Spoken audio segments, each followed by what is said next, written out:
Today, the word mystic is very ambiguous. You renownedly hear it throughout the spiritual community, throughout the New Age movement, right? It's sort of become like a decorated word, and that's why Mystic Seeker is making a video to pull apart the whimsical flair of the word, of the title, mystic. We're just going to bring it back to its original meaning, all right? First and foremost, mystics are very real. They have ties back to our ancient history, most of all.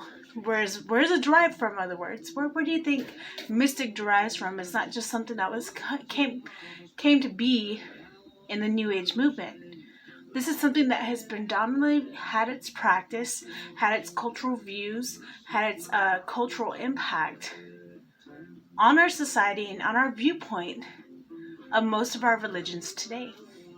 And honestly, I feel like the history of it seems to be overlooked.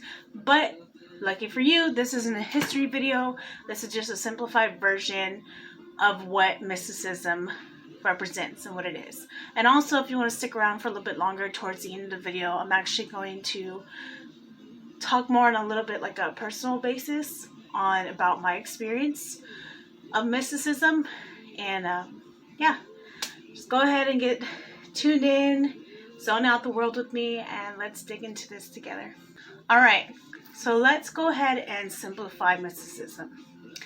Mysticism, in a general term, you can look it up on Google if you want. This is what I wrote down from Google. Mysticism is the practice of religious ecstasies, or like religious paranormal out-of-body experiences, all co-regulating together in alternate states of consciousness. They mint together with whatever ideologies or ethics, rites, myths, legends, or magic that may be related to them. See, now that's just an overall general definition. That doesn't define all mystics. This is just a general idealization of the definition of a mystic. So essentially, mysticism is rather vague, okay? You're not going to get a concrete answer if you ask anybody who is mystic, that even if you feel like any of this resonates with you, you're not going to get a concrete answer when it comes to mysticism, okay? And it's going to be very hard to define. Why? Because most of the mystics' experiences, mine, let alone for that matter, are very vague and hard to define. So if there is one thing that's certain and one thing that's concrete, one thing that's grounded, which is essential for mystics, by the way, because the upper chakra channels of the mystic are usually open, especially since birth, are well exercised on a soul level, that when mystic does incarnate into its next lifetime or other dimension or other realm, one of the most predominant things that a mystic needs to work on is grounding, okay? This is a random fact. But, like I was saying, one thing for certain is that undoubtedly there is an intense connection with Source, with the divine, okay?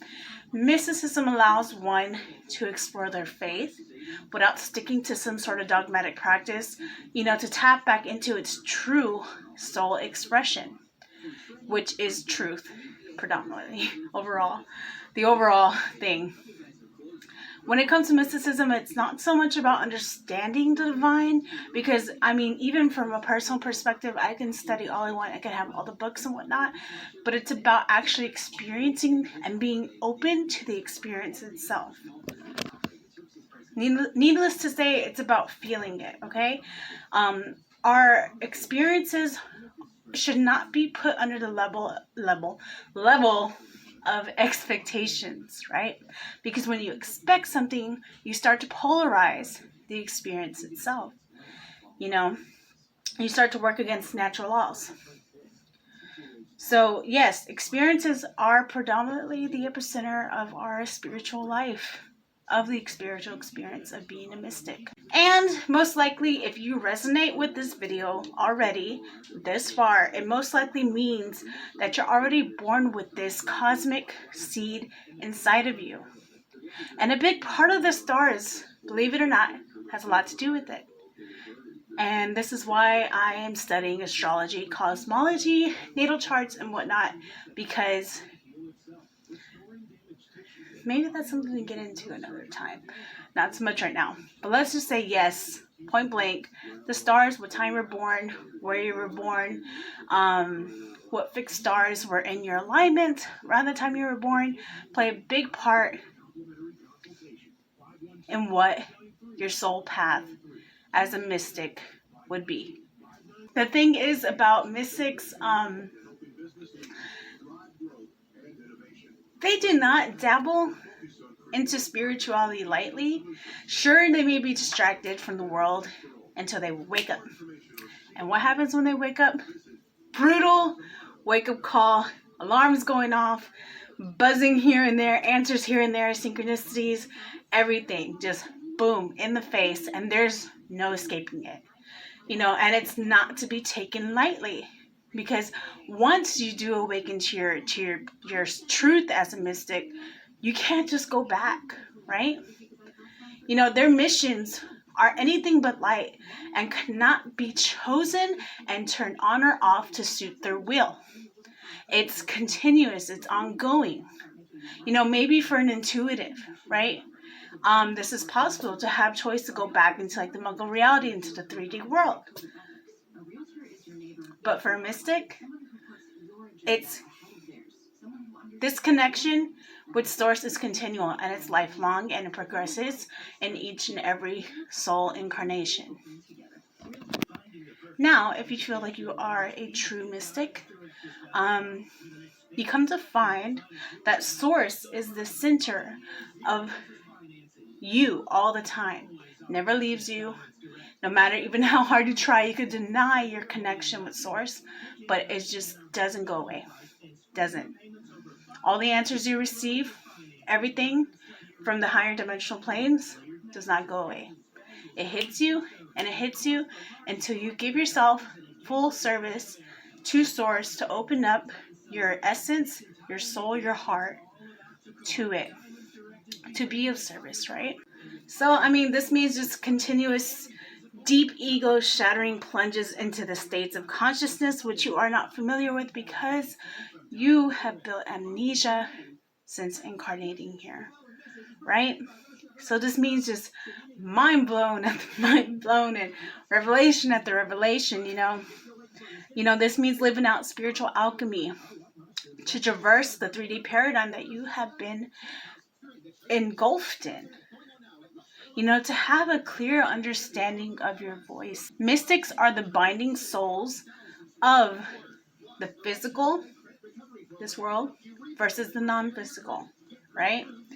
We are the holders of the great mysteries of life, and we find creative ways to channel such messages that we receive from source into this reality.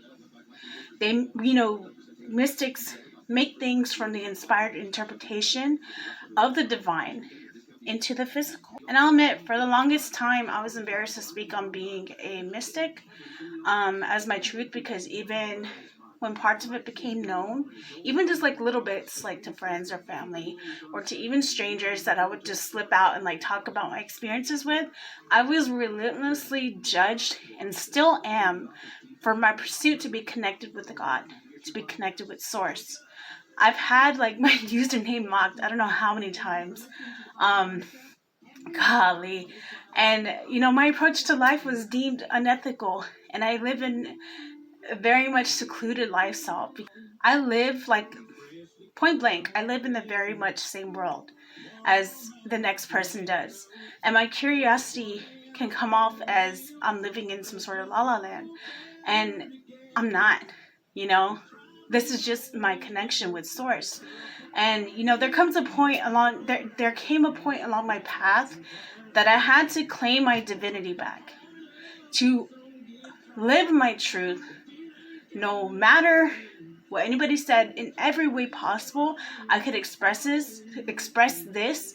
And I think I allowed my fear of what others may say of me to keep me away from my connection with my soul. Even from my earliest childhood, I was already looking for the divine. I wasn't particularly religious. I didn't care much for church, yet I was enveloped in it, and it wasn't my choice. Okay, I'll just say that now. And no, I did not understand what I was looking for, but I knew that there was always a bigger picture to everything, and I knew I longed for a connection, for the transcendent. It almost seemed like anything I knew or anything I know or practice now was talked bad on, shielded from me, and practically shunned just to keep me away from it. But honestly, it didn't even work. If anything, it polarized against it and made me even more curious as to what this was. And I didn't see it as a taboo, even though it was trying to influenced almost on me as that. I saw it as my truth, but I didn't know how to explain it to people. You know what I mean? And I've always held that vision of who I am today from my childhood. And I'm going to hold this same vision of who I am going to be in my next cycles of life. It's always going to be this. And I feel it deep in my heart. And not ever for one moment did I cease from asking the questions. How do I be of service?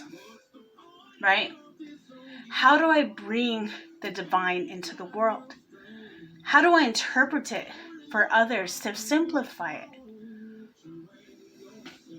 All of my work, all of my art, expression, everything you see is an accumulation of my messages from Source. All of it holds that divine seed inside that I have always longed to be connected to.